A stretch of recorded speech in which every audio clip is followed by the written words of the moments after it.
I also wanted to explore things that I don't know very much about. And this was an opportunity to do that with Roger and the group that he works with.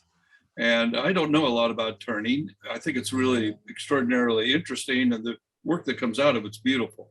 So Roger was kind enough to get this together, and I think it's going to be a really exciting. And that's my introduction. And so, Roger, I think tag, you're it.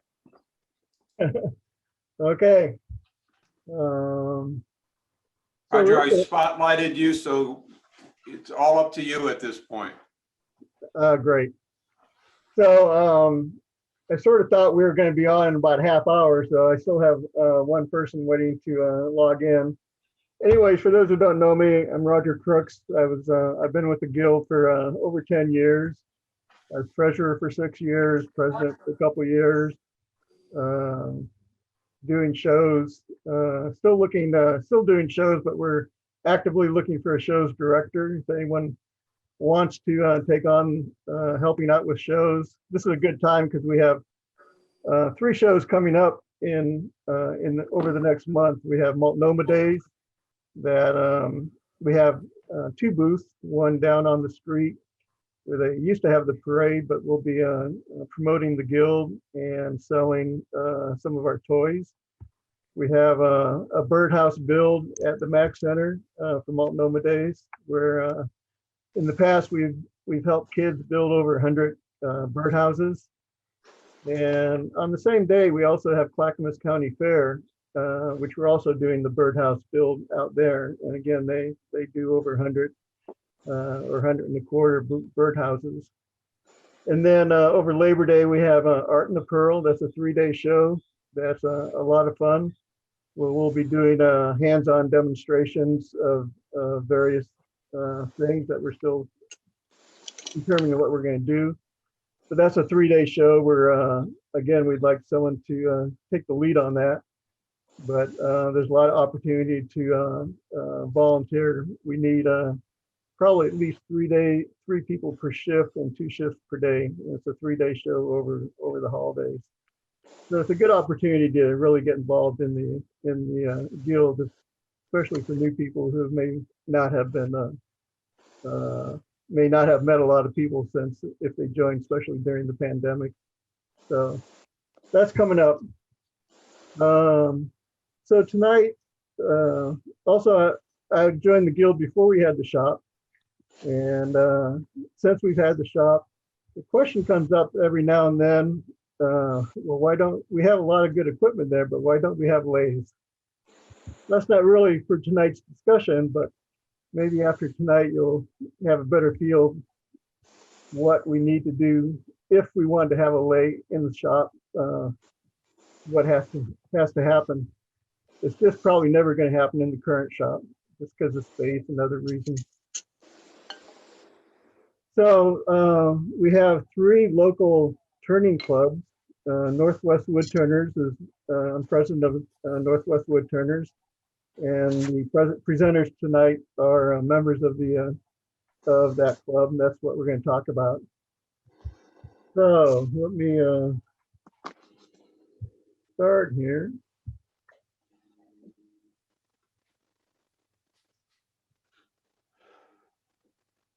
Everybody see that? Yep, I can see Okay. it. So WhyTurn. So that's our agenda tonight, is to anyone who's thinking about being doing something, expanding on your woodworking skills. Turning is a good logical next step for a lot of people. We're going to talk about how to pick a lathe, how do you hold equipment on that lathe, what tools do you need, how to keep them sharp, and what do you do to finish a product. And then at the end, I have a list of local and online resources that we highly recommend.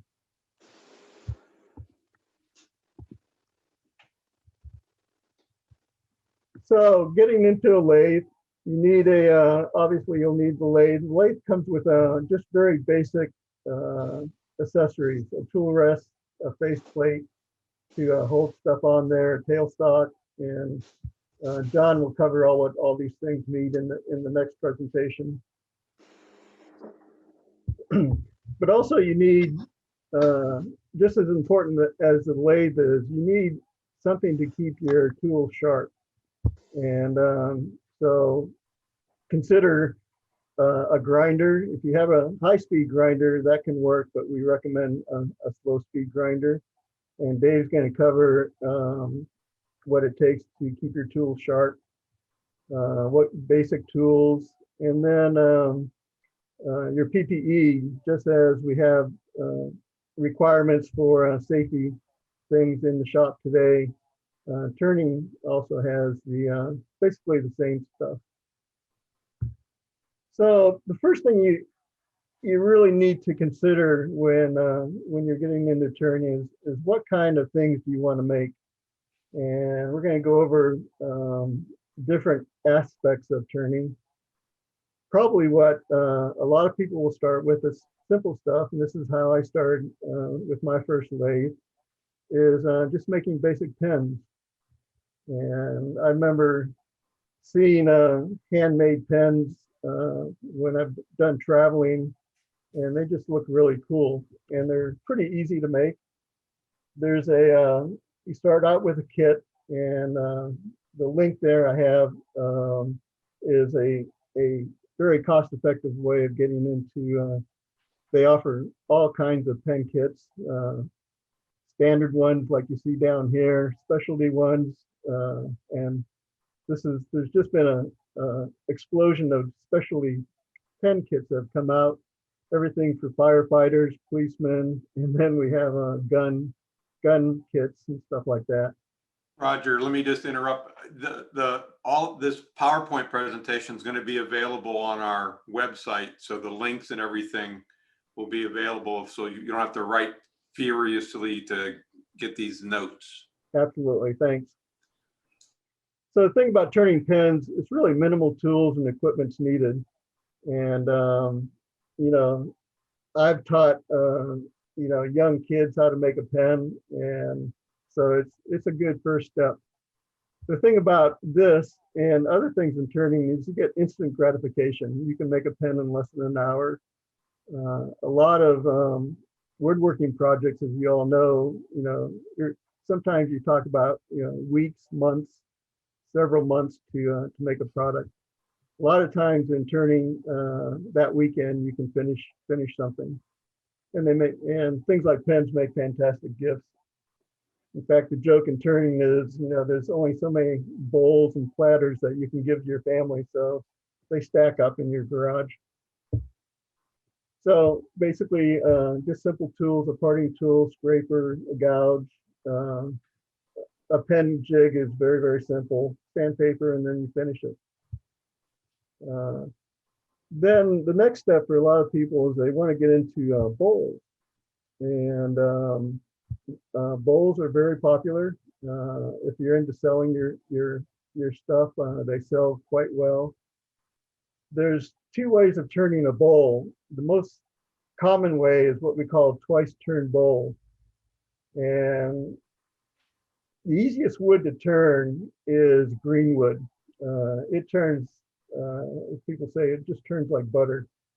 So the optimal way of turning is as soon as you get that tree down, you cut it into rough logs.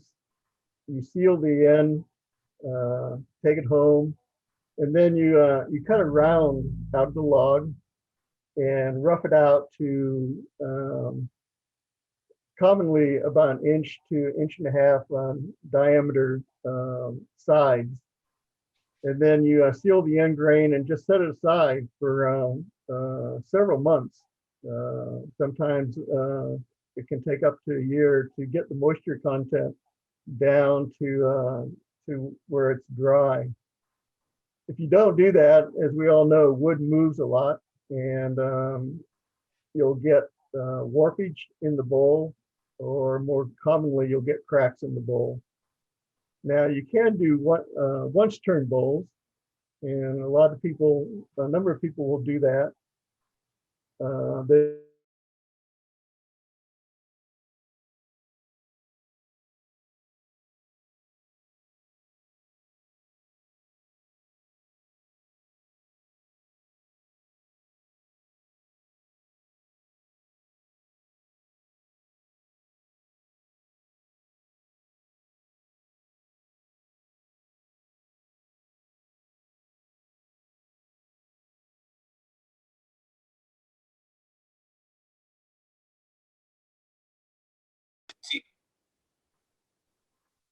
Somebody's asking, how do you seal the ends? we use it's what we use is most people use what they call anchor seal, and it's a waxy substance. There's a lot of cheap ways of going. Some people just use latex paint, but anchor seal is a very good sealing, and you only need to seal the end grain.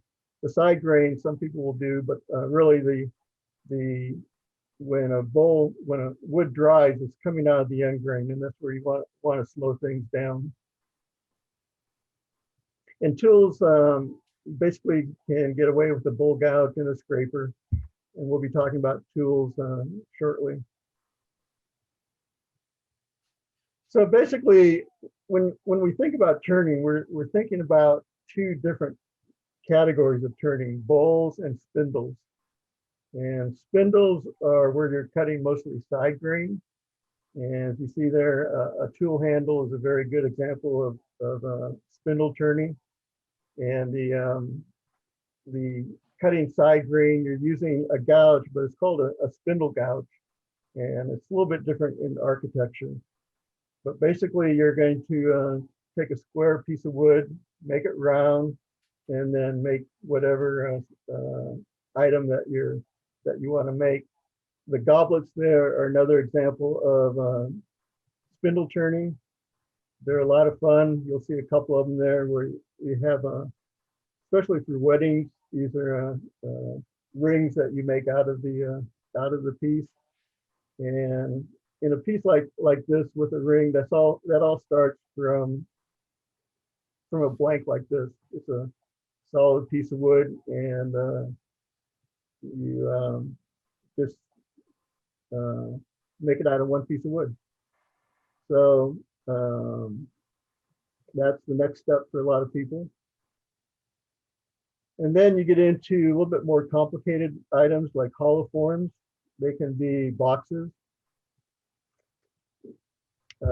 Urns are a pretty popular thing for some people to make. Hollowing takes a little bit more advanced skills. For larger items, if you want to hollow, you need some kind of jig, because when you have a tool, when you have something that's fairly deep that you need to hollow out, your tool is hanging way over the tool rest, and there's just no support there. So you need some kind of jig to hold the tool so that you can hollow out things like this. But these are just some examples of hollow forms, bases, and so on. And again, they're what I call sort of specialty items. Hollow forms, then we go to platters and plates. You can make them functional or decorative. This is an example of some sushi plates that I've made. You can make them round, you can make them square. You can also decorate them with, we'll talk a little bit about embellishments, but this is just a fairly flat platter that has been engraved with a rose, and the engraving and the perimeter here, that's all crushed stone. And so you carve this out with a power carver. You fill it with, you crush your stone, fill it in there, and then just soak it in CA glue, and then sand it down to flat. There's a lot of embellishments that you can make. This is a piece of figured wood that's been dyed with several different colors of dye, and it's a way to really bring out the figure in figured wood. So there's actually a video I think I shared with the Project Build group that on how to do videos like this, how to take dyes in figured wood and make it look really, really, really pretty.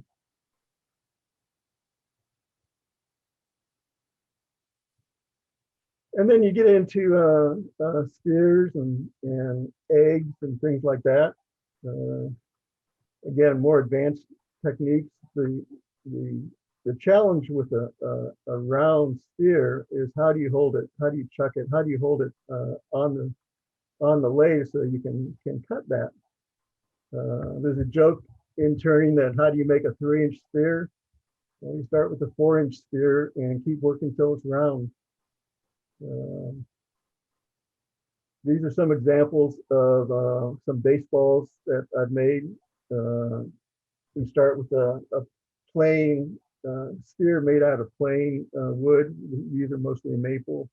And then you use pyrography to burn in the stitches. This is an example of trying to color.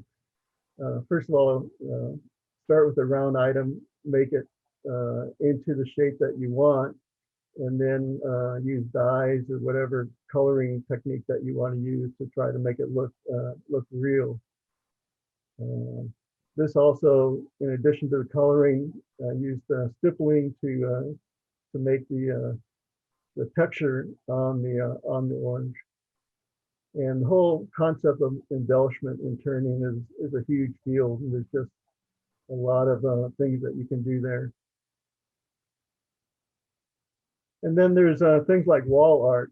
Wall art is whatever you want to do.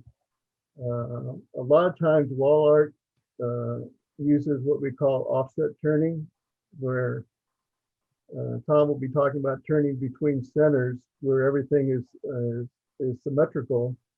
And offset turning is where you hold it at an angle and you get some really, really unique effects from that.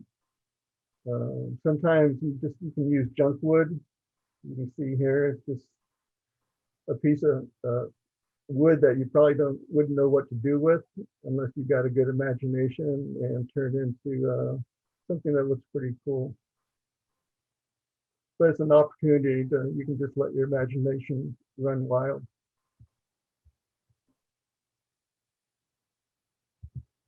When you turn stuff, you need to think about, are you looking for functional pieces? Or are you looking for things that are more artistic?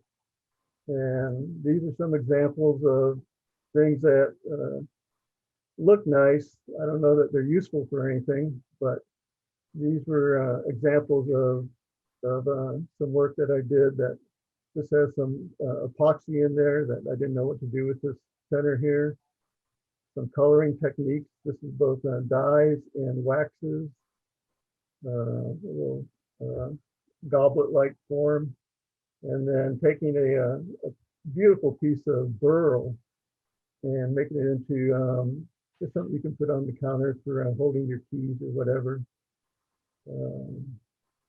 So that's, as you get into feeling comfortable making the forms, then the next step is to see what you can do to really embellish them and use different techniques for doing that. These are some other examples. Pyrography is wood burning. You can paint things. You can carve items. You can make inlays, fuming. Actually, you can fume furniture, but there's just a lot of things that you can do to, once you get tired of making bowls and platters and pens and things, then you can sort of jump into doing more artistic, unique stuff. Roger, somebody wants to know what fuming is.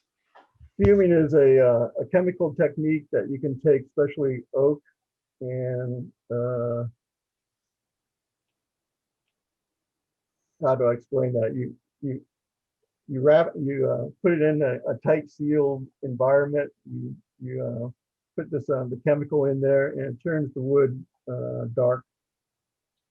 You probably know what fuming is. Maybe that's, you can do a better explanation of that, Ed. But Is it done with the, are we talking about ammonia? yeah, So you just enclose the wood in a environment that's high in the ammonia vapors. right, exactly. And I don't do this much in turning, but I know some people do. And in addition to fuming, you can bleach wood. And some people will just make take bleach, make the wood as white as possible, and then do other embellishments. And same with burning. Sometimes you can take a piece with a blowtorch and just make certain parts of it black. So it's pretty cool. So WhyTurn? It's a lot of fun. It's very addictive. Talked to a lot of, I know for myself, once I started turning, I did a lot of flat work, but when I started turning, it just is very addictive and it's very relaxing. But it is dangerous. It can be dangerous. It does require training, and it's not cheap to get started, but it can be affordable. And I think after tonight, I hope that everyone comes away from this to get an idea of what kind of investment it's going to take to get into turning. You don't want to go cheap. You don't want to do a Harbor Freight type entry into it, but you don't have to have a lot of high-end tools and stuff. So that's the end of my section. So the next section, the way we're going to do this tonight is that we have 6 sections that we're going to go through, and then at each one we'll open it up for questions, and if there's no questions, we'll go on to the next one. So anybody have any questions before we move on to more meat? Okay, John. I do. I have a question for you, Roger. So what's a lathe? Well, you're going to ask, maybe you're going to answer this. What's a lathe cost? I mean, what would this Powermatic lathe here we're looking at cost? It's a great question. I'll give you your $5 later, but that leads into John's presentation. And I love it when it works out. yeah. So did you spotlight John, Ed?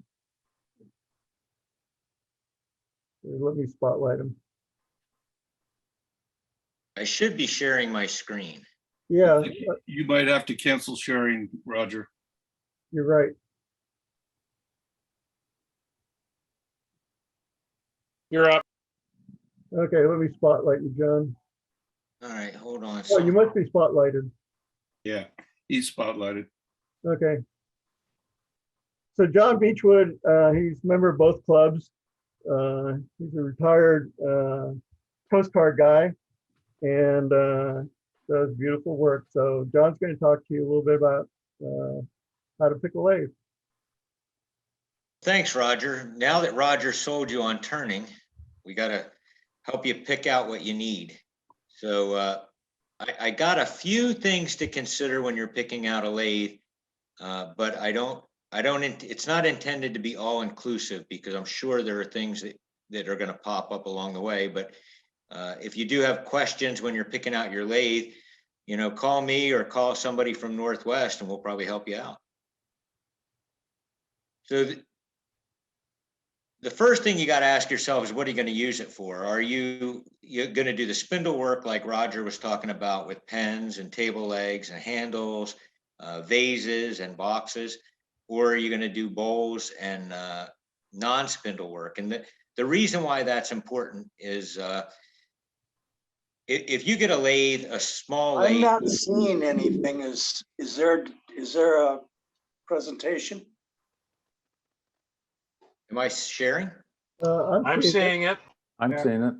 What is their primary intended use is the question, is the slide I'm seeing. Yep. Okay, I'll reset. So the reason why it's good to know this up front is how strong is the lathe. You don't need a very big or powerful lathe to do spindle work, but if you're doing bowls and cutting across end grain, that extra horsepower will come in handy. And then the other question is, where are you going to put it? I didn't think about this when I bought my first lathe, but I did when I bought my second and my third. And lathes come in a lot of different sizes with regard to not only what they can turn, but what the footprint is. And a lot of the bigger lathes will actually tell you in the spec sheet what the footprint of the lathe is. And then what power options do you want? 220, if you don't have 220 available, then you need to have at least a 15 or 20 amp 110 dedicated plug, or else you will probably wind up tripping your breaker a lot.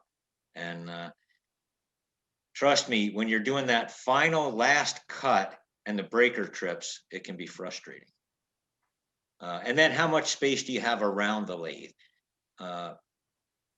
Because you do need to have space around the lathe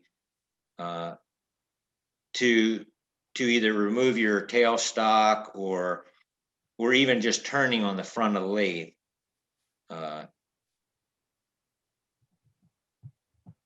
Some of the lathe options, this is a benchtop lathe. This is one of the ones that Northwest just got, and this is considered a midi lathe. And it'll turn a 14-inch bowl and an 18.5-inch spindle, and it comes with a 1-horse power motor. It's 93 pounds and it costs $650 brand new. There are some options that we'll talk about in a little bit that this lathe has that you may decide are necessary or optional. And this will fit on a bench top. The other thing to consider when you're figuring out where you're going to put your lathe is what the lathe height is. Ideally, the center of the lathe should be about your elbow when you're standing with your arm across your chest. If it's too high or too low, it will strain your back. Then we have the freestanding lathes, and this is another one that Northwest has. This one will turn a 16-inch bowl and on a 44-inch spindle. This particular one has an option of being a 110 or a 220. Just by switching out the plug on it, you can convert this from 110 to 220. But this one runs $2,600. Then you have the bigger lathe, which is this one, which is a Powermatic, and it's a 2-horse 220, and it runs about $4,000. But the other thing on this slide is the parts of the lathe. I want to go over what exactly the terminology for the parts are. And as you can see here, the headstock is pretty much the heart of the lathe. It's got the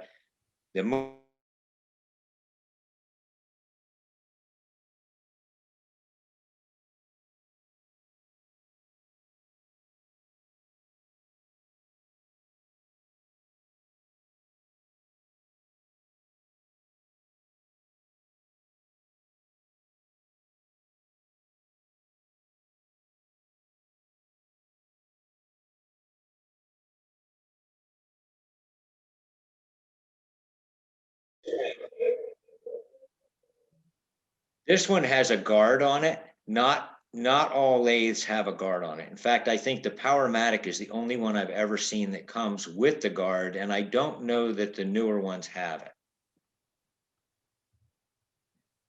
So what do the numbers mean? When you see a lathe, you often see that they'll be sized 1236 1-horse or a 2420 3-horse.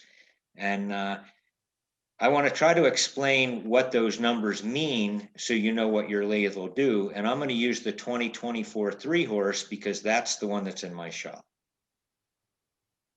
So the first number being 20 is the distance between the center and your bed, where your weighs.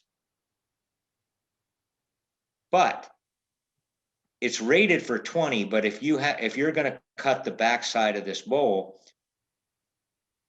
you're gonna lose 2 inches for your banjo to slide under it. So a 20-inch, in this case, my 20-inch lathe effectively turns a 16-inch bowl in the standard position. The second number being 24 in a 20-24 lathe is the distance from the spindle to the tailstock. And that's how long of a piece you can put in there. But that measurement is from this point to this point right here. And it doesn't account for a live center, a drive center, a chuck, or a faceplate. So even though it says you may have 24 inches, you might not be able to get a full 24 inches in that standard piece on that standard bed. Horsepower is how big a motor does it have? How much power does it have to drive? The bigger the lathe, normally the bigger the horsepower it requires. And the majority of the projects, you can use a 1 to a 1 3/4, just 120 volt, 15 amp. 20 amp is recommended most of the time. If you get, I think most people will say don't ever get anything under 1 horse. 1 horse is, if you're going to turn bowls or hardwood objects, 1 horse is about the minimum horsepower that you would need to safely turn it and keep the speed consistent. 2 horse and above will require 220, and it's useful for larger bowls, hollowing, heavy non-round objects, and hardwoods. You normally see horsepower ranges anywhere from 1 horse all the way up to 5 horses, 5 horse in a specialty lathe, but typically between 1 and 3.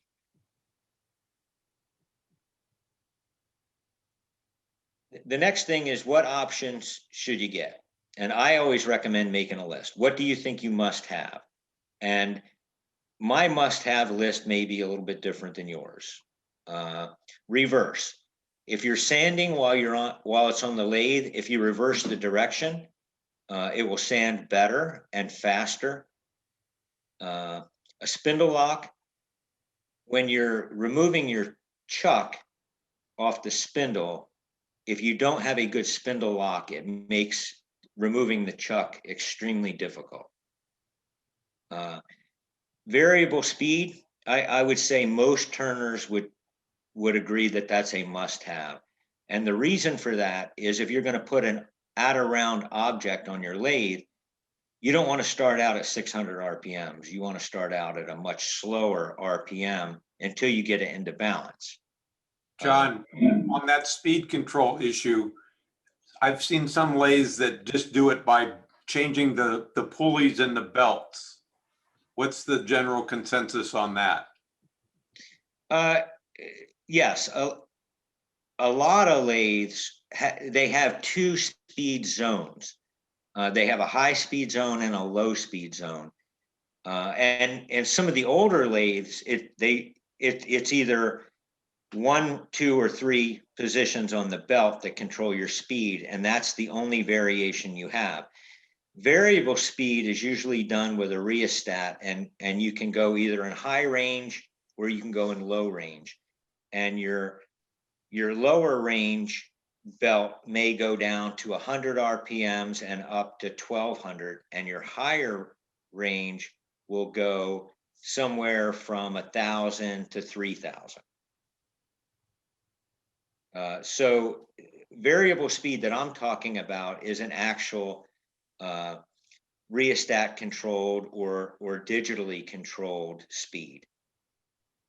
The 1, 2, 3 belt setups give you some options, but my first lathe was a Jet 1236 that had that. It didn't have variable speed. It just had 3 belt speeds. And the first one was fast. The second one was scary fast. And the third one was you're going to die fast. So I think for variable speed, I would go with a digital. Did that answer what you were asking? Yeah, that's fine.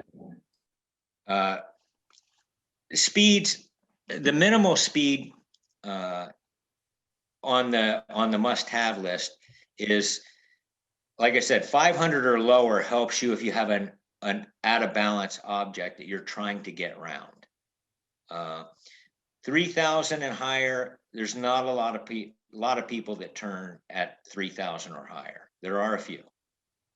And horsepower, like I said, 1 to 1.5, and you can do just about anything on spindles and some bowls. Whether if you want to go bigger, then you need to get a bigger motor. And then the heavier the lathe, the better off it is for stability. If it's a heavy lathe and you're a little bit out of round, it doesn't walk over your shop. It stays pretty solid. And a lot of people put weight bags in the bottom of their lathes just to hold it. Like to have things indexing. Some of the work that Roger showed was done using an indexing, where you can where you can lock your spindle at different clock positions and do other work.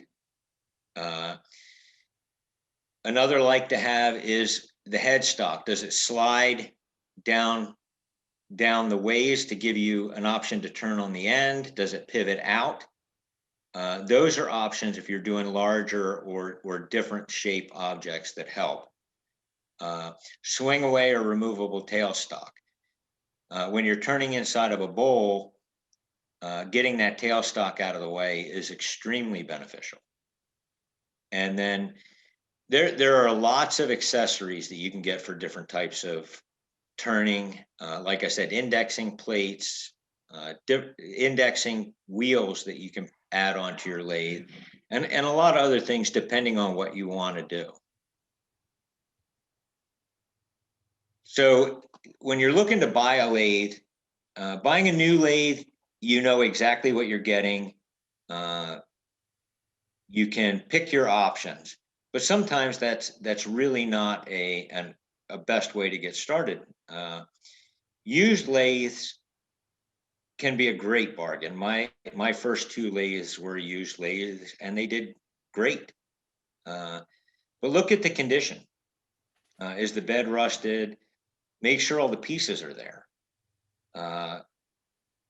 And that's an important cue, because knowing what pieces you need to have, if you're buying it, make sure you know what you have to buy after it just to use it.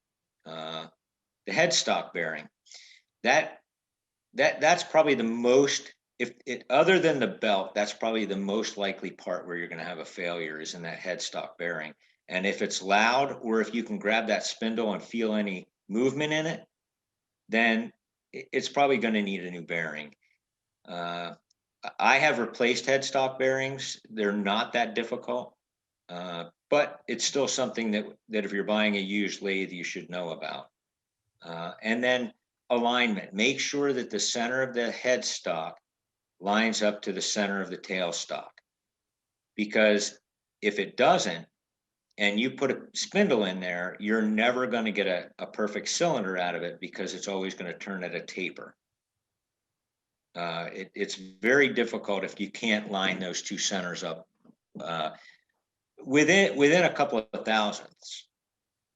And then, is it an off-brand? If it's an off-brand that you can't get parts for and something goes bad, then it becomes a paperweight. And then, if you're looking for a used lathe, does it have everything on your must-have list? And then, why is it being sold? Is it being sold at an estate sale because somebody upgraded, or they just couldn't get it to work right?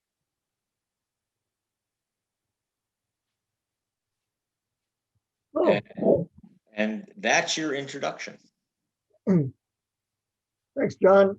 So stop your share, and next topic is from Tom Willing. Did anybody else have any other questions? My question about how to pick a lathe. So thanks a lot. Well, thanks. So now you've got your lathe, you know what you want to do. How do you hold that piece of wood on the lathe? And we have Tom Willing here to walk us through that. Where'd you go, Tom? Oh, there you go. Okay. Okay, can everybody see that? I can see it. Yeah. Put it in projector mode. Okay, now what I'll do is go up to this guy, if I can find it. And hopefully it won't play itself, it'll let me play it.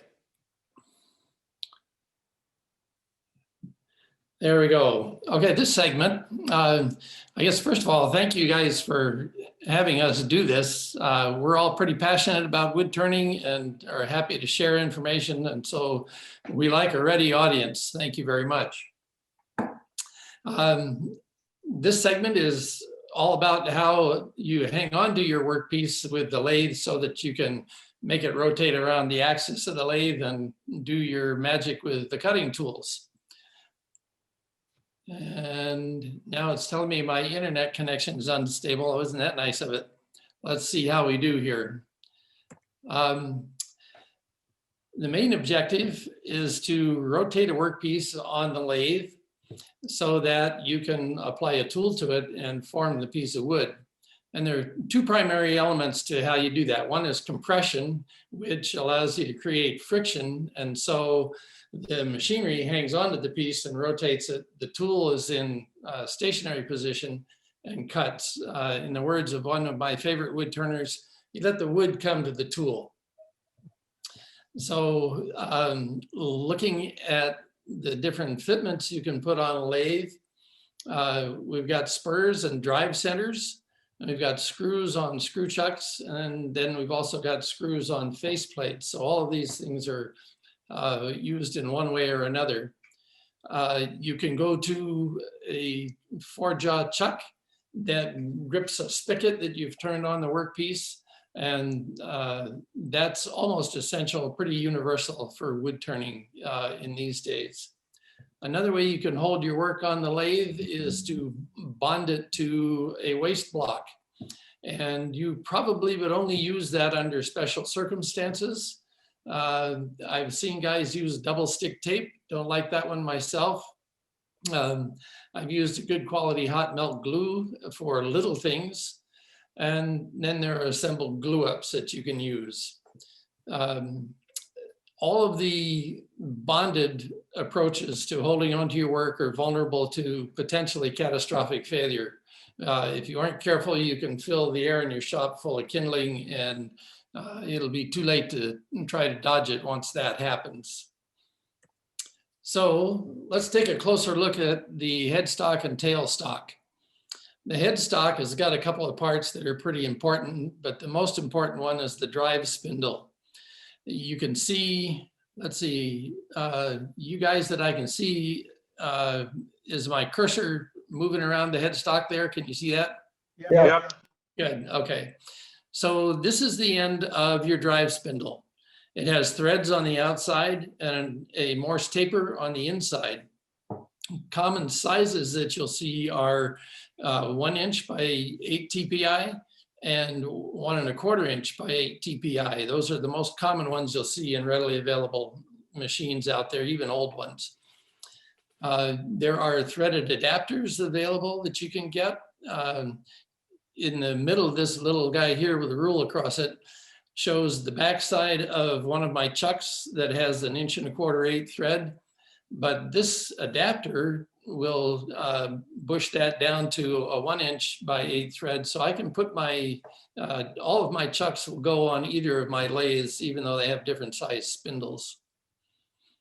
Let's see here. Did I get that? Oh, Morse taper. Most common taper you'll see is a number 2, and that's fairly strong. Will do most of the things you want to do up to a 20-inch lathe.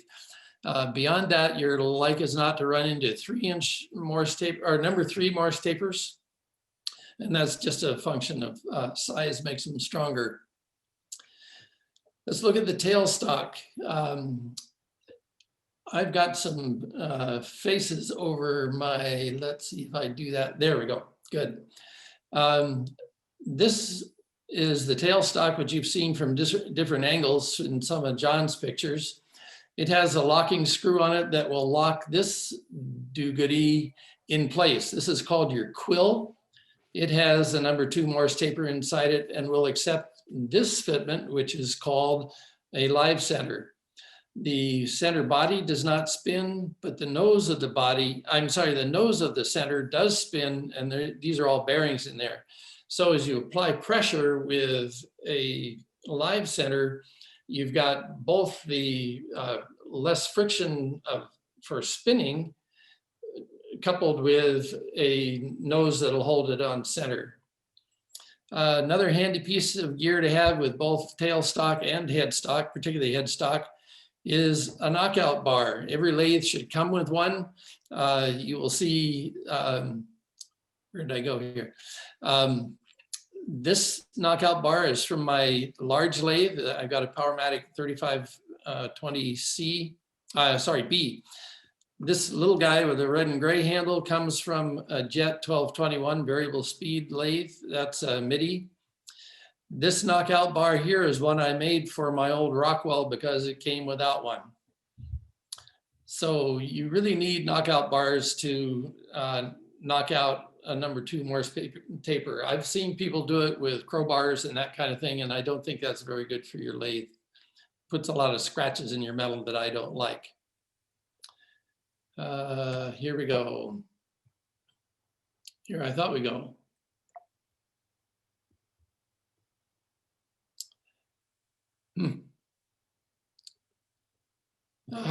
Okay, does everybody see that?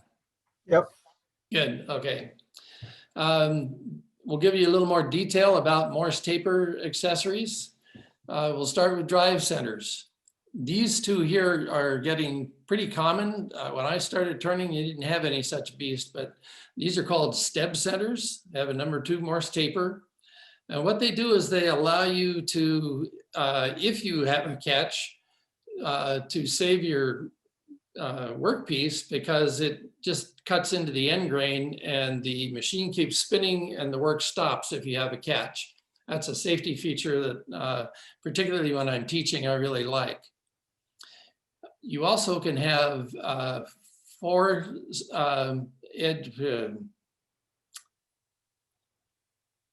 forgotten what they call these, 4 spurs.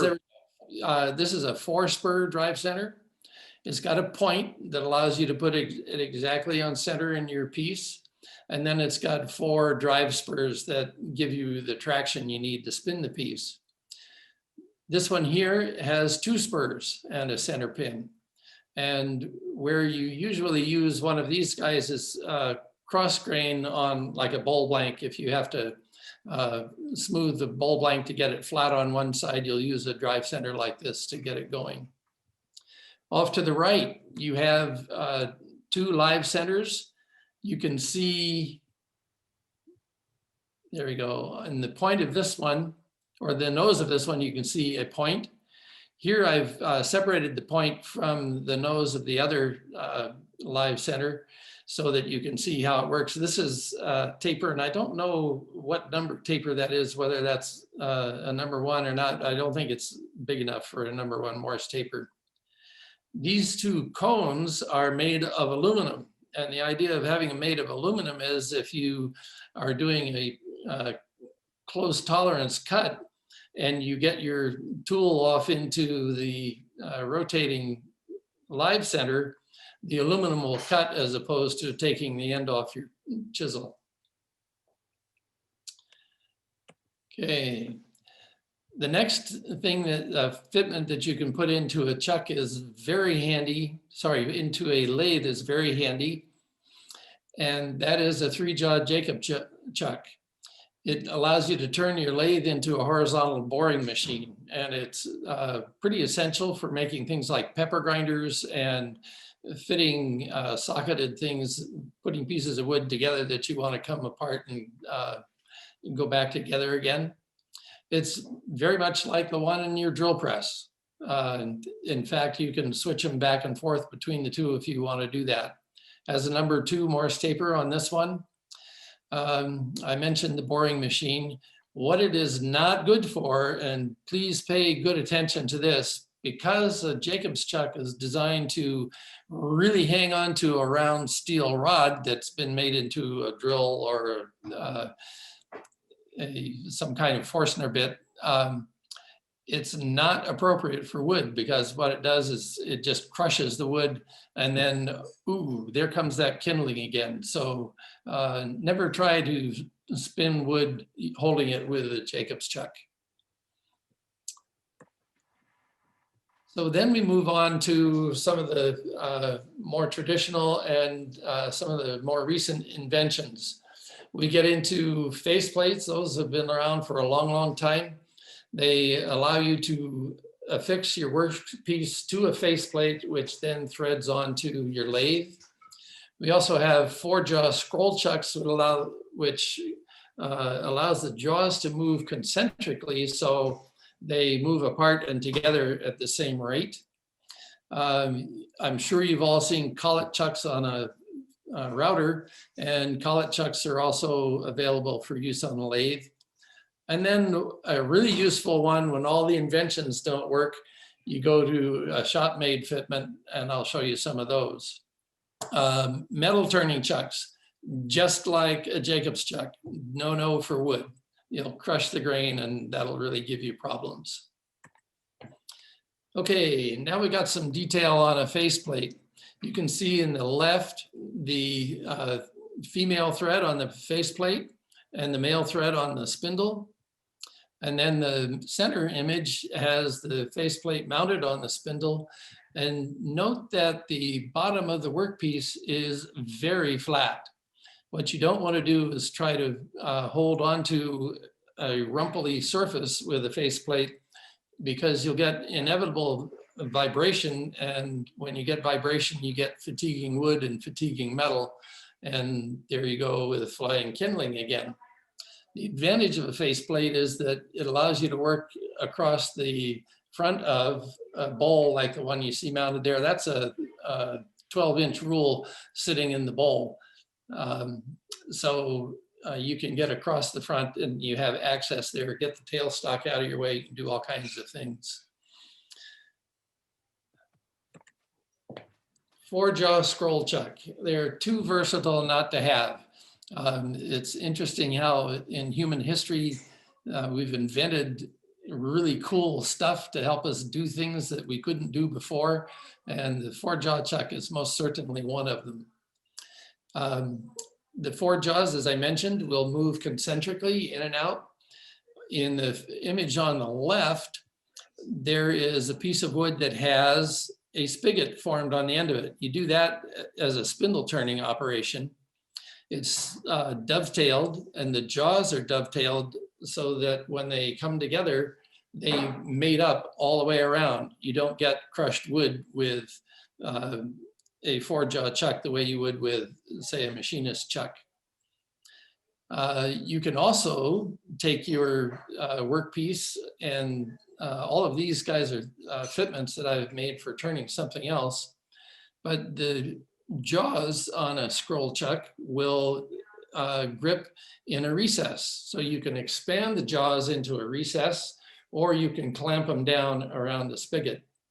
And the image on the right shows you that fitment in my hand in the middle with the jaws expanded into the recess. Another accessory to most chucks these days, and then you also see other forms of this, is a aggressive wood screw that will go into a hole in the bottom of a bowl, or you start on the inside of a bowl to hold the bowl while you form the outside. And that is a great way to hold on to bowls that aren't too big because they're very quick to mount and dismount. You can take something off and go do something with it and come back and put it on the lathe again. You can set up a production run of 20 bowls and it goes very fast. It's not, I don't usually go over about 12 to 14 inches. And when I go that big, I slow the lathe down. Another nice set of accessories to have for your scroll chuck is a set of cold jaws, which are fitted with rubber bumpers. And then it works just the way the dovetail jaws work.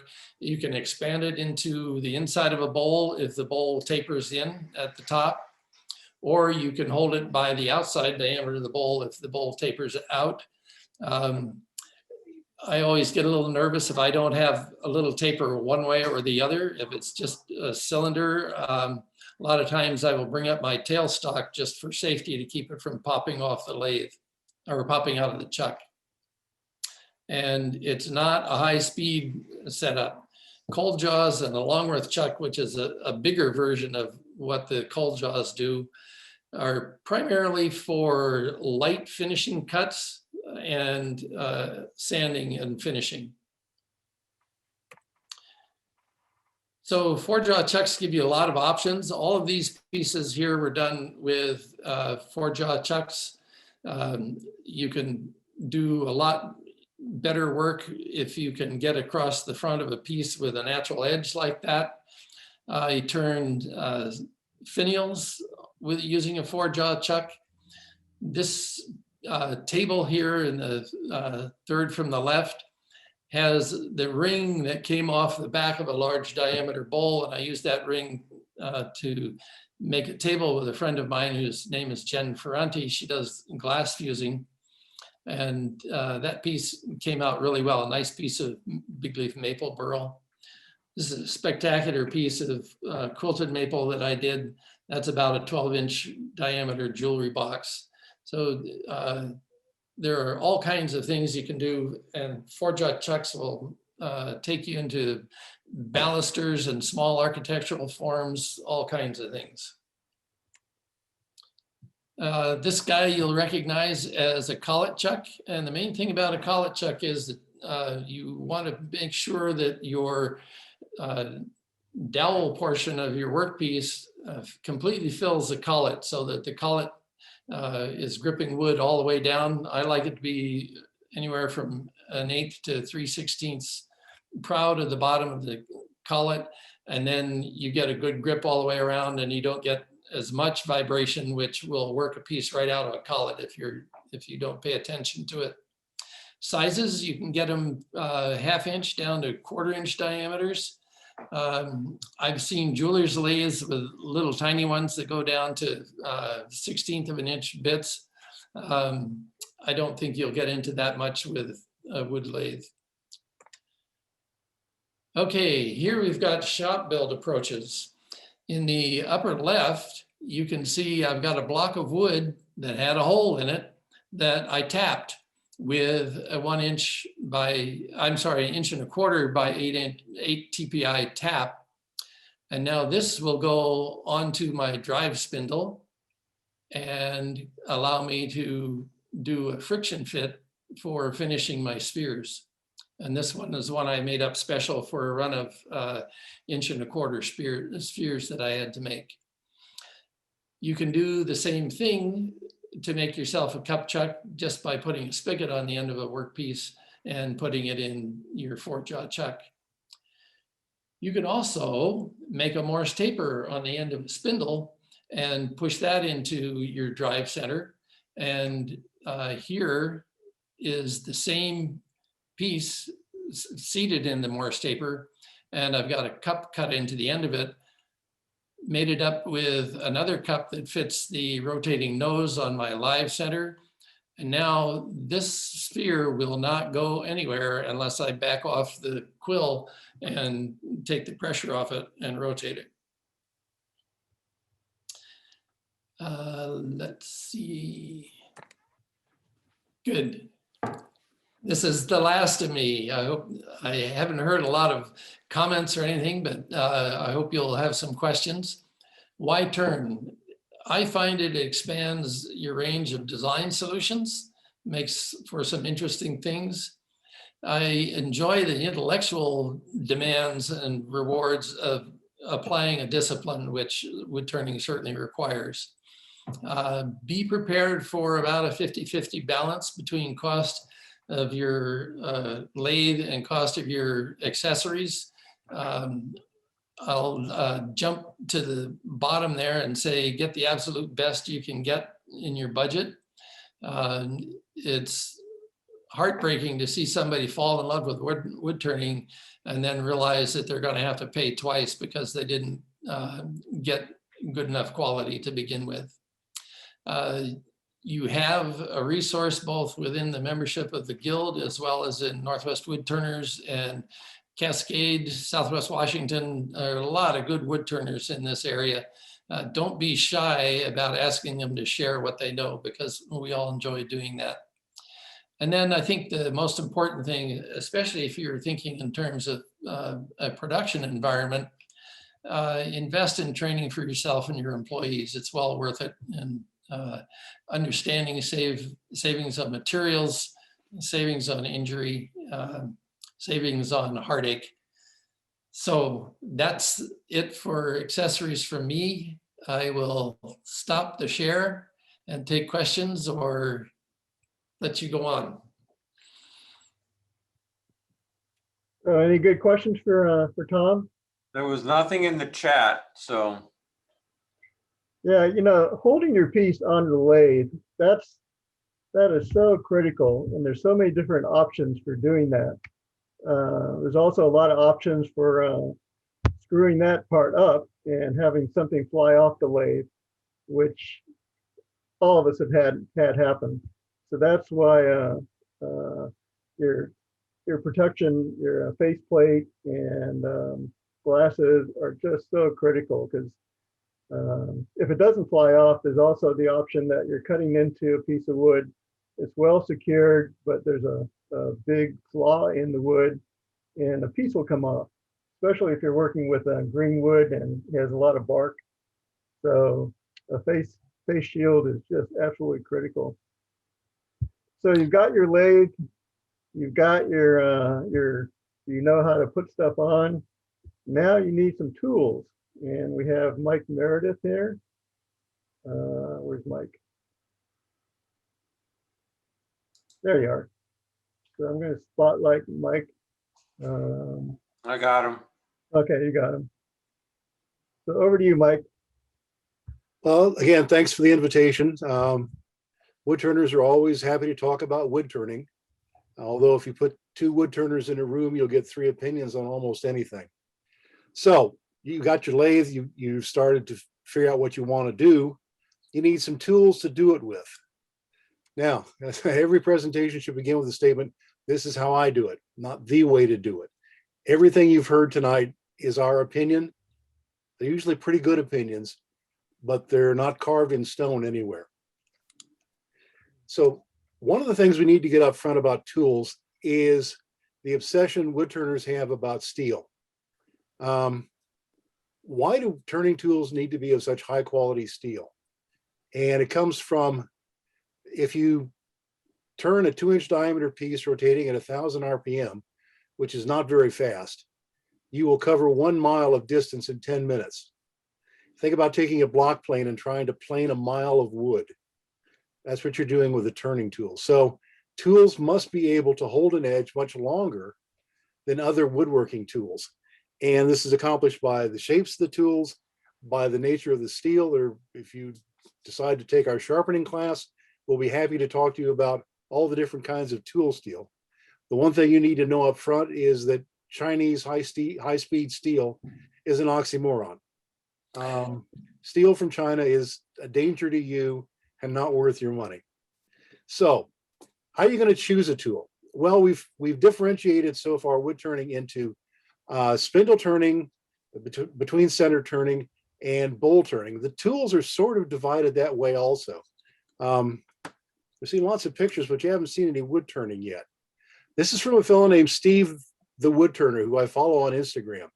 He's a production turner from Ohio, I think. And I just want you to see what the tool in the hands of someone that knows what's going on can do.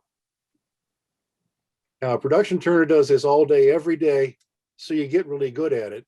But that doesn't mean that you can't get really good at it too. Mike, you're not sharing anything. Are you supposed to be?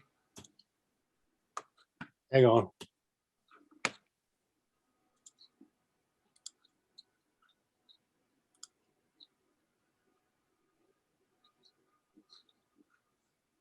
Let's try that. There you go.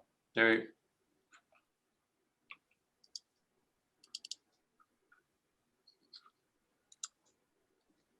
Now, between center turning, we've talked about spindle turning.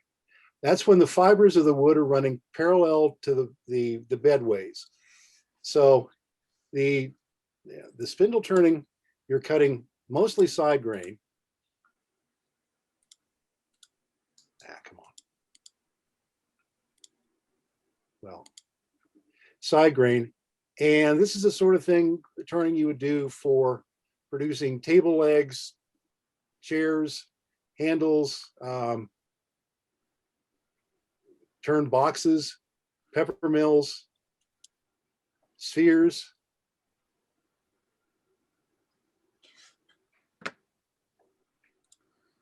Or goblets. We didn't realize Tom had such big hands until I saw this picture. So size is not a limitation. You can make big things and you can make small things, but these are all things that you would make between centers. Now, bowl turning or faceplate turning, again, deriving its name as a sort of this old style attachment method. The bowl turning, the wood is mounted with the direction of the grains perpendicular to the axis of rotation. And you can see that we're, in this case, cutting through, down across, cutting end grain, side grain, end grain, side grain. It's going to take a different type of tool to make that sort of cut than it would be to do the between center, the spindle turning. So let's talk about tools for spindle turning. How do you go about doing a spindle project? Well, first you got to take squared or round. This is a production turner in the United Kingdom named Dave Dalby, who is a damn fine wood turner. Taken squared around, in this case, with a skew chisel. Next, you lay out the details. You make a story stick. Then you cut the details. Beads, coves, rings, fillets, pommels, flats, whatever you want. Now this is going to be a table leg, and it's clearly sped up a little bit. The actual time to make this piece is 5 minutes. This is a guy that's picked up a tool before. You notice now he's put his skew chisel down, he's picked up another tool. That's a spindle gouge. And we're going to talk about the family of gouges here very soon. And voila, a table leg. So what kind of tools do you need for spindle turning? That is the between center side grain turning. Well, for squared around, this is where you begin. A spindle roughing gouge. You notice it says spindle. You would not ever use this tool on a bowl blank where you're turning end grain and side grain. This is the most common tool for that squared around transition. This is a continental gouge, which is actually sort of a predecessor of the spindle roughing gouge. Again, it's a cutting edge with a wide open route for chips to exit. You'll notice the spindle roughing gouge has a very large flute, this is called. Or squared around can be accomplished with a skew chisel. This one is flat. It's not the round chisel that Steve and Dave were using. All of them will get you from square to round. All right, for laying out your turning, a pencil to make a mark, but most of your details will come from cutting a groove in the wood. Very often you'll use a caliper to do that. A parting tool is a tool that's just very good at making thin cuts so that you can mark a place where your beads will begin and end, where your cove will begin and end. You can also do that sort of thing with a skew chisel also. Now, the parting tool, as the name suggests, is a tool that allows you to actually part the wood off from the pieces holding it in the lathe itself. So it's a tool that has many functions. Cutting details. Well, how are we going to do that? This is the spindle gouge that we saw Dolby pick up. You'll notice that it has the cutting edge and a flute. The flute is not as deep as we saw for the spindle roughing gouge or the continental gouge. So this is going to be one of the tools that you will use to make your beads and coves and details. You can also do these with a skew chisel. Some people can do these with a skew chisel. It's a good idea to learn how to use the skew. And then finally, a tool that we don't talk very much about, and that's a scraper. Scraper is an old school tool, and despite what some might say, it's neither a mortal or a venial sin to use a scraper on a turning project. They are good, effective, and the new ones. This is one from D-Way Tools up in Issaquah with the negative rake scrapers. Do an excellent job. They're cost effective and very flexible. So let's talk about the family of gouges for a minute. We saw the spindle roughing gouge that has the very large flute, and the purpose of the flute is simply to get the chips out of the way. You see the edge, the sharpening edge, a very simple bevel, and a very simple shape. A detailing gouge, this is what a spindle gouge is called in Europe. We could call this a spindle gouge. Again, there's your cutting edge. The shape of the cutting edge is a lot more intricate than the spindle roughing gouge. So sharpening that one is going to be a little harder than sharpening that one, just because you have now a shape in 2 dimensions. And then finally, the bowl gouge that we saw working on the bowl. Again, a flute and a cutting edge and a shaped bevel that actually is an important part of the function of the bowl gouge. And when we talk about sharpening, we'll talk a little bit about how you put those shapes into the gouge. The flute of a bowl gouge will be, some are straight-sided, a V shape. I think the ones that are more preferable are elliptical or parabolic, just because they're easier to sharpen. The spindle roughing gouge can have a circular shape, or it can be somewhat parabolic. The spindle gouge, the shape of the flute, is always some segment of a circle. This is what defines the spindle gouge, having actually a truly round flute. And these will come in. Do these come in, do they make these with carbide tips, or are they all high-speed steel? These are all high-speed steel. We'll talk about carbide, if we must, later on. Okay. Okay, so now you got your lathe, you got your tools, or you decided what you want to do. How do you go get tools? Well, you could walk into Woodcraft, get out your credit card and just let her rip. Or I would hope that you would sort of look into other cost-effective ways. I know turners that have started out and not far into the project decided this is really not something they want to do. So that outlay of cash in the beginning hurts a lot less if the outlay is a little less and you decide, not such a good idea. But look for used tools. Estate sales, club auctions. Northwest Woodturners has an auction in January. It's always a good source of tools. Garage sales, Craigslist. There are places to find tools all over. You could go in and you could buy cheap tools. We spoke of the Harbor Freight wood turning experience. Remember what I said about Chinese high-speed steel? That's where these are coming from.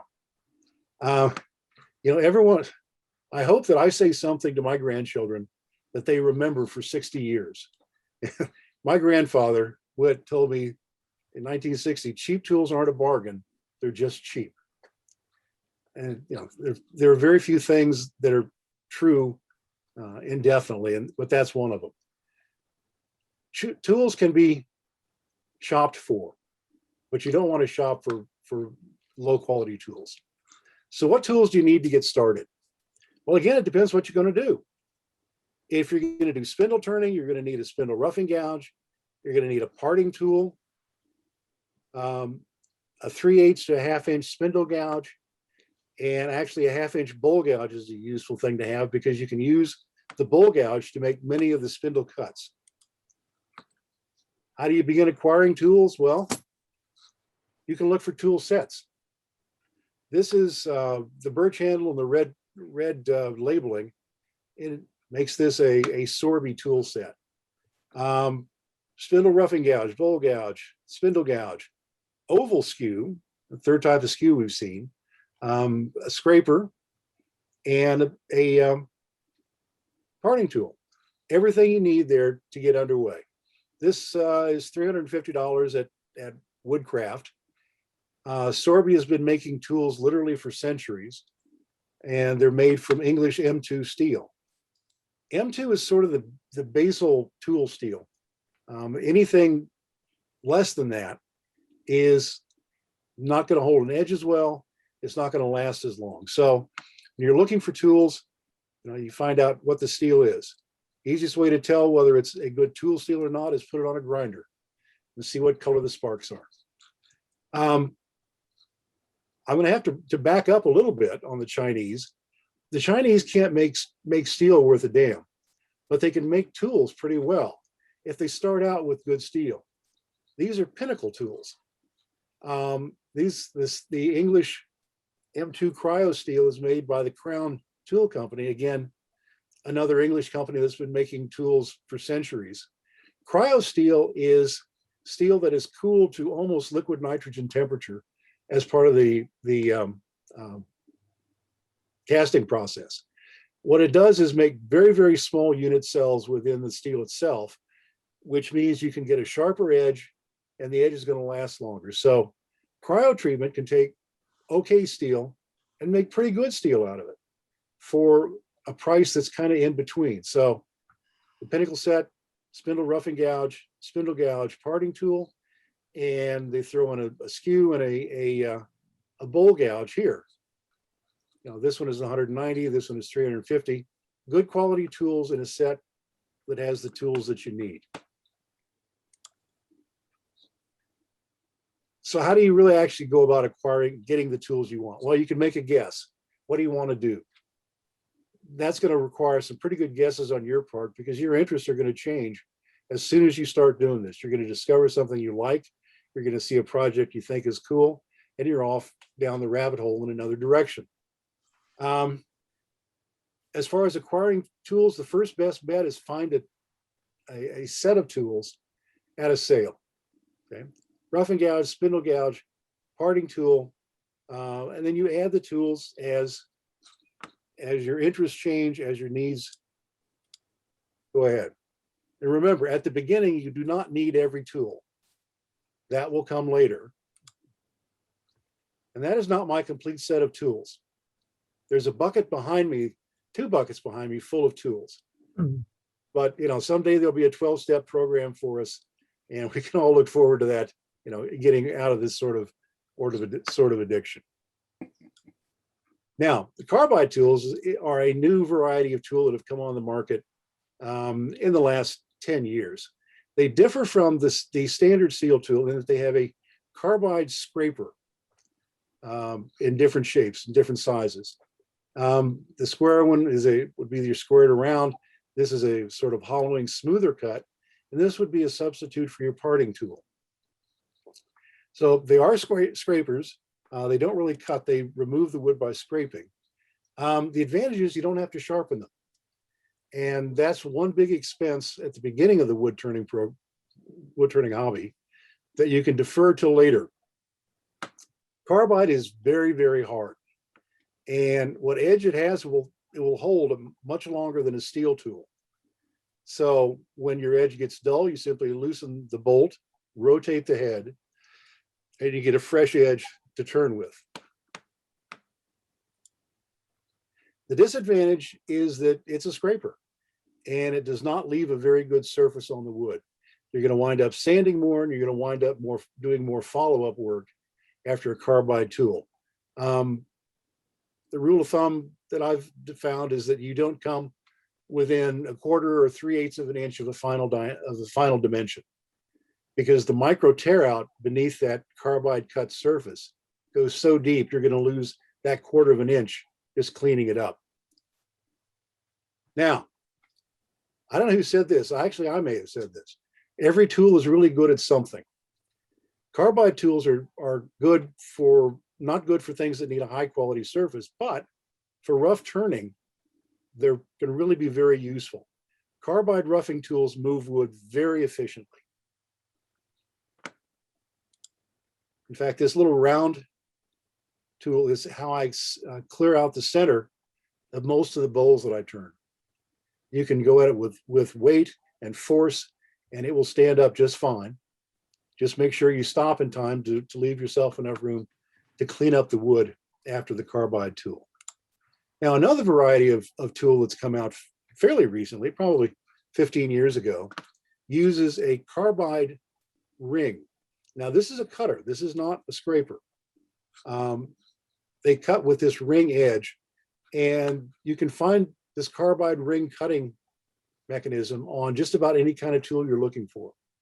They leave a good surface, and again, no sharpening is necessary. You simply loosen the bolt and rotate the ring to find a sharp place on the ring. When you've used up the ring, it costs 10 to 20 bucks to replace it, depending on the size.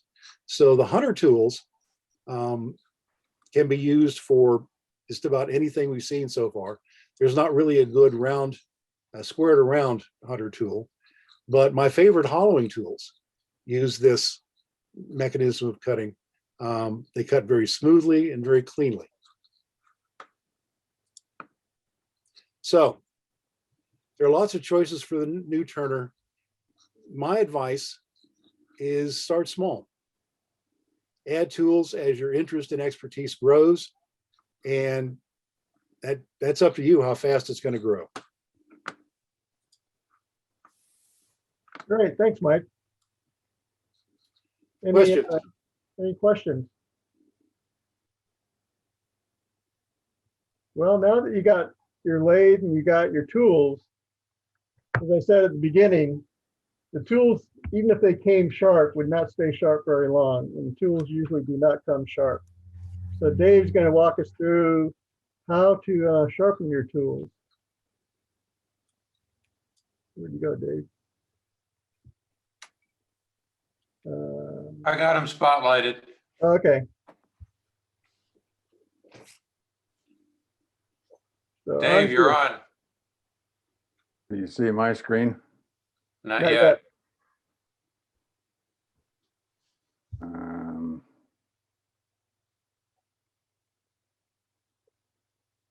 Share screen, bottom. I hit the share screen button. Yeah, Then hit you share have to, screen. then you have to pick the screen you want to share, the window or. All right, so share screen. Oh, I see what you mean. I've never done this before where I shared. So just pick it and share it. Huh? There you There you go. go. There we go. And let me go to slideshow mode here. Okay, so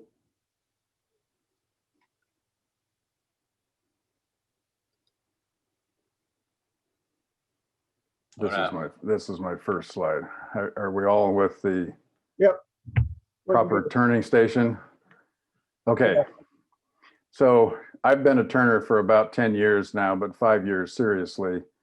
And I went through I didn't buy any Chinese tools, Mike, and I didn't even know Mike then, but I knew enough about steel.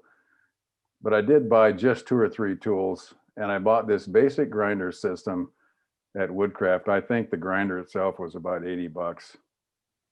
And I would buy a better grinder now if I was to replace this, but I've had it for 10 years and it's a 1750. I think if you spent maybe 3 or 4 times the $80, you could get a grinding wheel that was smoother, better balanced and so on. But for all purposes, this one turns just fine. Even Stuart Batty agreed when he taught his course at our place that it was fine for what we do. So I'm going to talk mostly about sharpening, and you need a station. This is the one I built. It evolved over time as my needs evolved. I keep it right close to the lathe. It's on wheels. I can move it around a little if I need to. And I like the Wolverine system from One Way, which is shown here. And the system, the grinding wheel, the whole, and the accessories, the whole thing can be bought with aluminum oxide wheels for I think I was about $300 by the time I was done. And yeah, maybe a little bit more today. But it's a very, very satisfactory system with great flexibility. And I've added a few gizmos along the way, as inevitably happens.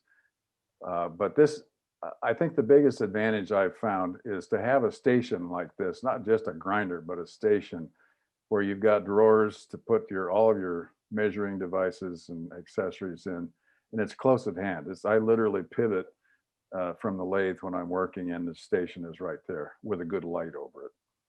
So, and I got this bottom statement from Mike: sharpen early and sharpen often. There's nothing more dangerous than a dull tool, frankly, because you let it get dull, you push too hard, it slips, something could happen. When we talk about grinding wheels, there's a great variety of wheels to choose from. Aluminum oxide is usually what you'll get with a grinder. There are many different sharpening. These are aluminum oxide, some are ceramic, but there are many different hardness ratings. For our kinds of tools, for the high-speed steel tools, the J hardness rating is really ideal. I, J, and K in the range are all okay, but J is just about perfect. These are economically priced. An 8-inch wheel, which is the most commonly used, is usually $40 to $60, a good price range of about $50. They will wear down with use because you're grinding, the wheel is grinding itself away as it grinds the steel, thus reducing the diameter. So you have to be aware of that and adjust your fixtures and tools accordingly, or your angles will change on the nose of your tools. They must be dressed and trued, squared up occasionally. But overall, they're a great value for what they do.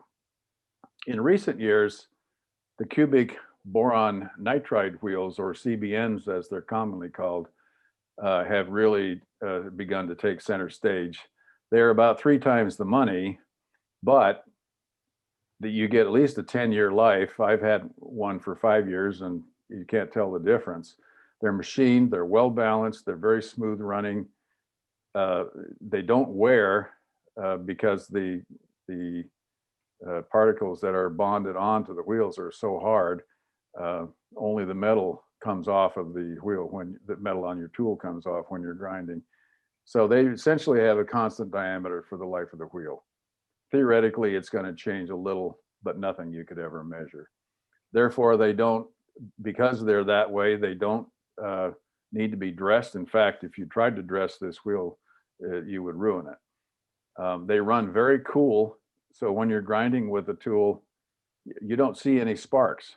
The metal is coming off the tool, but it's cool enough that it doesn't get red hot and glow. So you literally can't see the sparks. As I say in our training course, when you can afford it, it's very, very good value to step up to CBN wheels. So Mike's given you the selection of tools we use. We'll talk about how to sharpen these various tools. The roughing gouge is a little bit unique, the skews, the spindle and detail gouges, and the party tools. It's good variety of tools out there. So bowl gouges and scrapers are the tools that we go to for making bowls.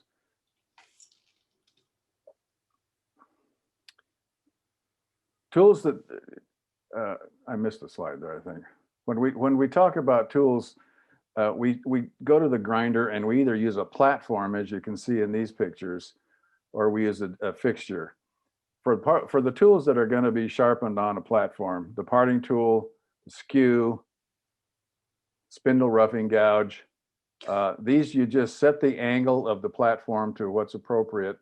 And then you literally, in the case of the spindle gouge where I'm pointing now, you just roll that straight across. Your tool is straight up and down on the platform. So you're cutting a 90-degree straight edge right around that curve. And typically you'd go in there at about a 45-degree angle on the platform. Parting tool, same basic, you set the angle on the platform and then you sharpen one side, you turn it over and sharpen the other. The skew also uses a platform for sharpening.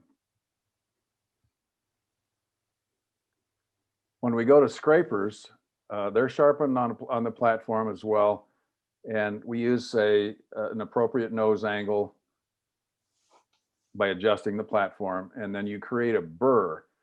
As the wheel sharpens the metal, it also tends to build up this little edge. If you see over in where the yellow arrow points, you'll actually get a little burr, a little buildup of metal that builds up there. Pardon me. After you've ground the edge and got the angle you want, then it's best to go after this with a burnishing tool. You can either use a handheld or a bench mounted one here, which is my preference. And you just roll that edge across this tapered pin, which is very hard. It's metal that is harder than your tool. And it just cleans up and really sharpens that burr into a nice cutting edge. When you go after the gouges, either the bowl gouge or the spindle gouges, you have to approach things differently because, as Mike pointed out, you've got a three-dimensional cutting edge that follows that curve around through the flute and up onto the wings. So the fixture that is best suited for that, and there are varieties and different brands. This happens to be the Wolverine, what they call the Varigrind gouge jig. And in fact, they have different varieties within the Wolverine family. But this is the one that I happen to use, and it's very common. So you fix it in the jig, and then you hold it up against the wheel, and you use other fixtures to set the angles and such that we don't need to get into. And then you rotate the gouge around on the wheel, and it gives you this nice curve, and it's a smooth edge all the way around.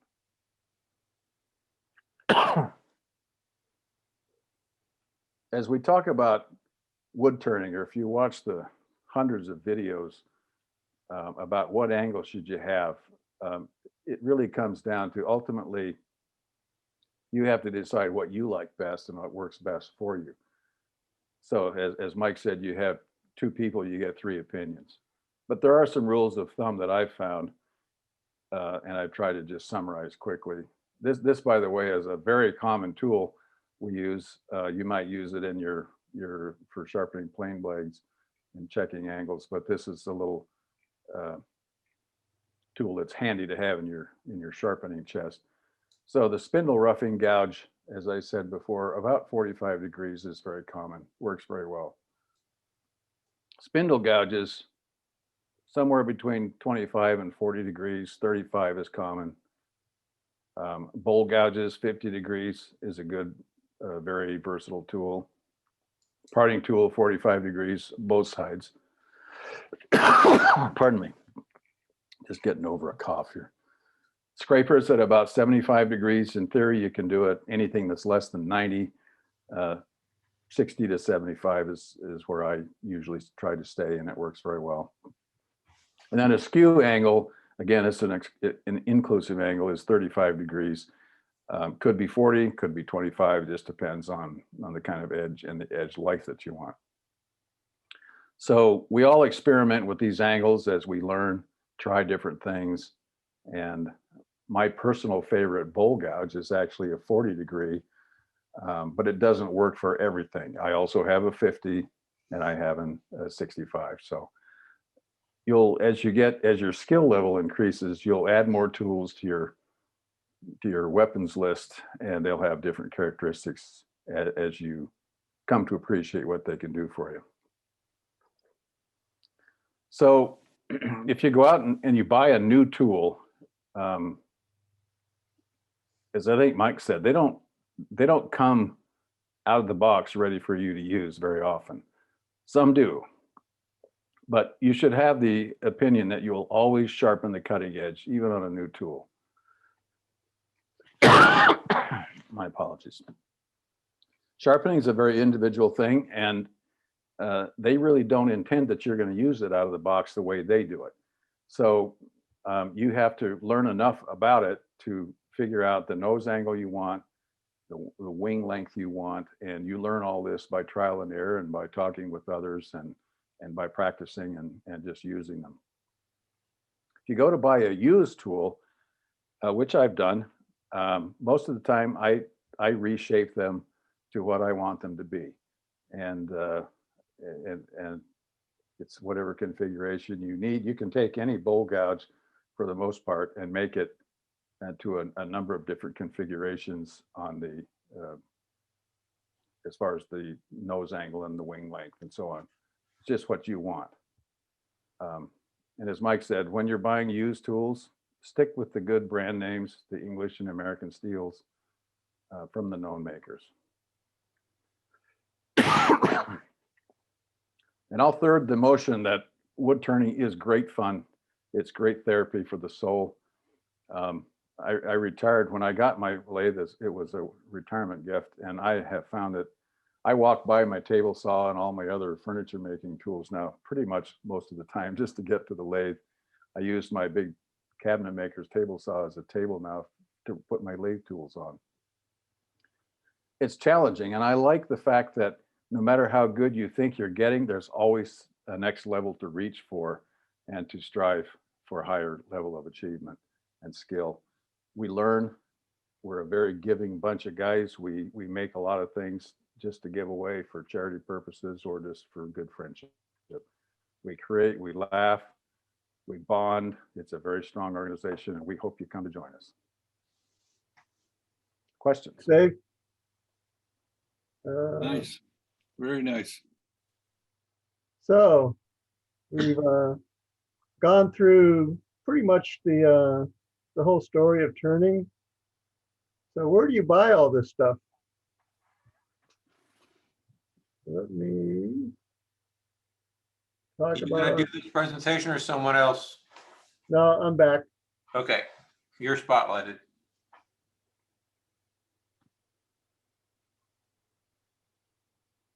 Are we seeing that? Yes. Yep. So where are you going to spend your money?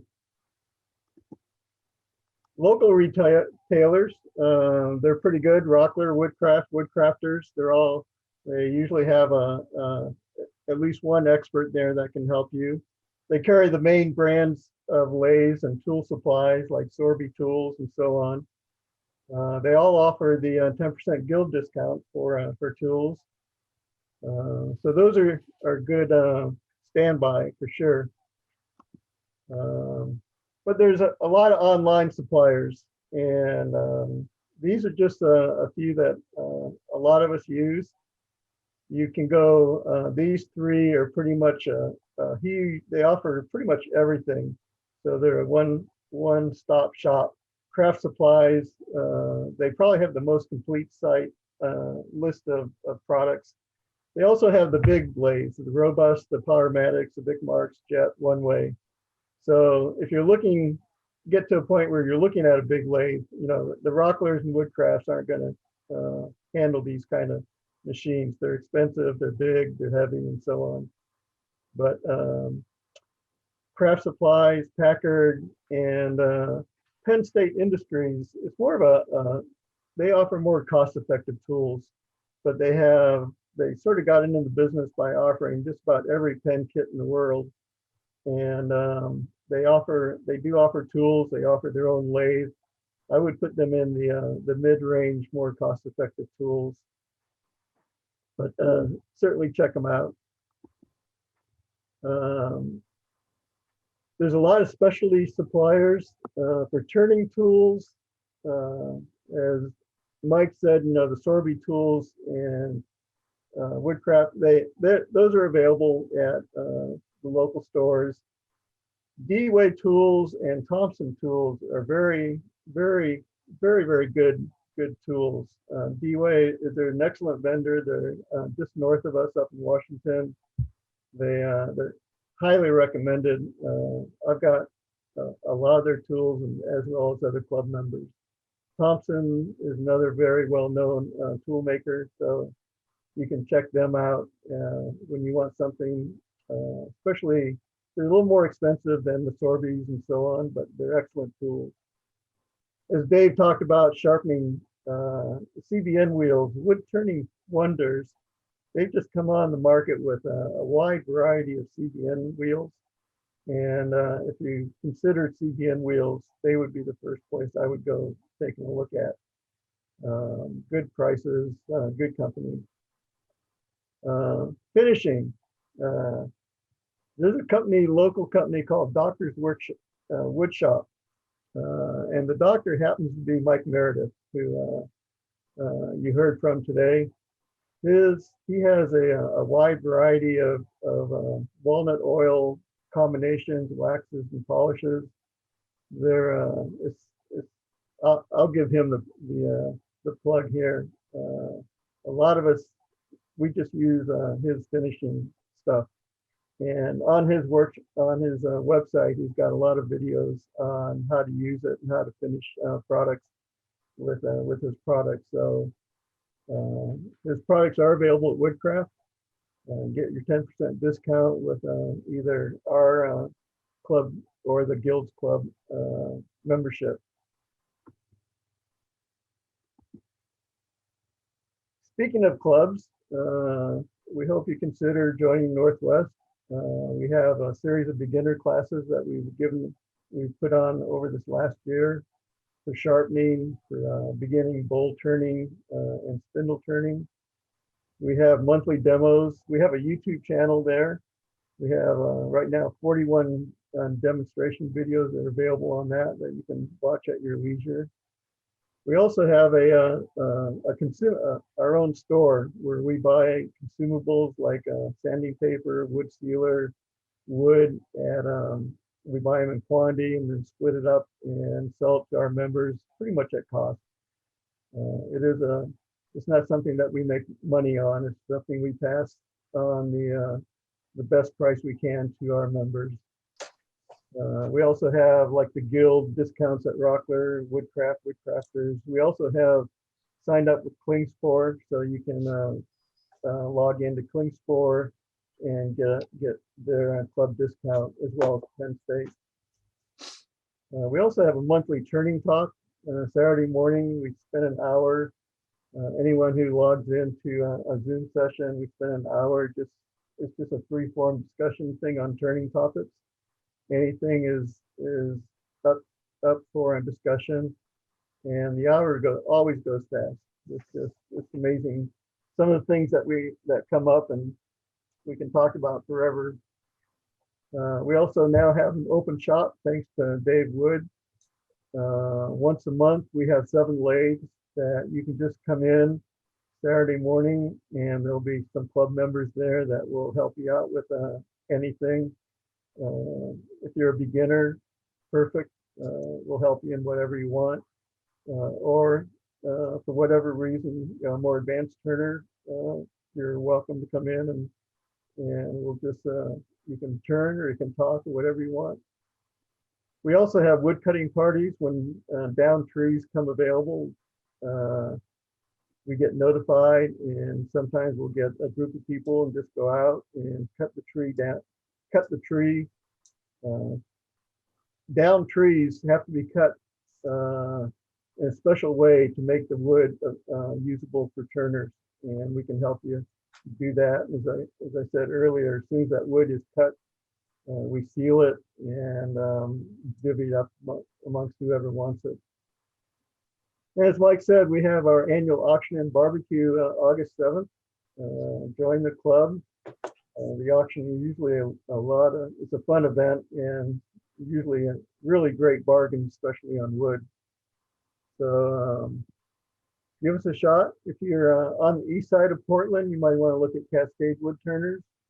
If you living across the river in Vancouver, there's a club up there.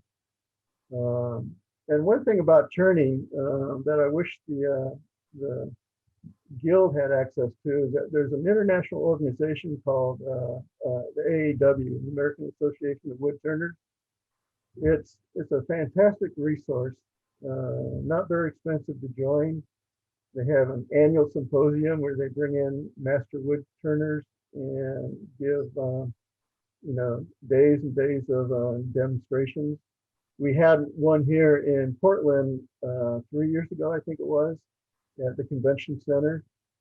They publish a very high-end monthly magazine. They have lots of training material, and it really is an incredible organization. So, bottom line, if you're interested in turning, join a club.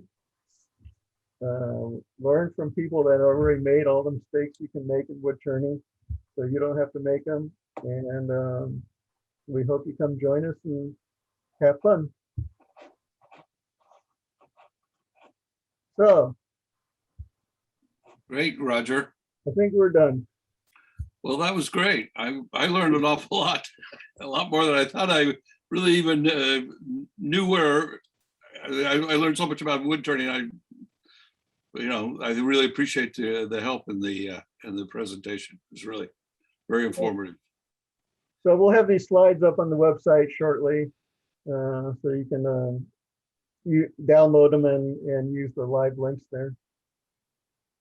Roger. We are recording this, and that we are migrating all of our videos at the Guild over to a YouTube platform also. We just need to update some of our links, and it will be available soon. Well, this was an amazing presentation.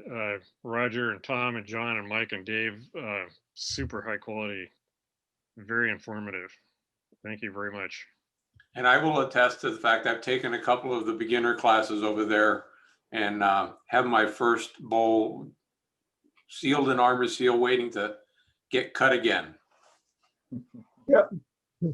Yeah. Cool. We're also, this is Dave, we're going to add intermediate level sharpening bowl and spindle courses starting in the fall through this first, even into the first quarter. As new courses, we'll also hold the beginning level courses again in the fall. So lots of good training activity coming up in the next few months. Great. Any other announcements for the good of the cause? Thank you, Roger. Thank you, everybody from Northwest Woodturners. Really, thank you very much. Very welcome. Very nice. Thank you. It was a pleasure. Thank you. Take care. Good night, everybody. Good night. Thank you for having us.